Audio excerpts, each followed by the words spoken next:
আমরা একেবারেই সন্তুষ্ট নই। আমরা পরিষ্কার করেই বলেছি যে আমরা December cut out time.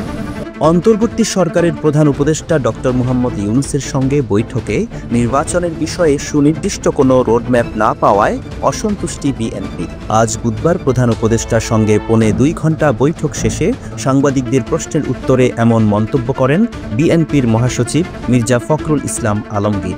Mirza Fakhrul Islam বলেন, প্রধান উপদেষ্টা নির্বাচনের সুনির্দিষ্ট কোনো রোডম্যাপ জানাননি। তিনি ডিসেম্বর থেকে জুন মাসের মধ্যে নির্বাচনের কথা বলেছেন। আমরা এতে একেবারেই সন্তুষ্ট নই। আমরা পরিষ্কার করে বলেছি, ডিসেম্বরের মধ্যে নির্বাচন না হলে দেশের রাজনৈতিক, অর্থনৈতিক ও সামাজিক পরিস্থিতি আরও খারাপের দিকে যাবে। এ ব্যাপারে দলীয় ফোরামে আলোচনা করে পরবর্তী সিদ্ধান্ত নেওয়া হবে বলেও জানান মির্জা ফখরুল ইসলাম আলমগীর।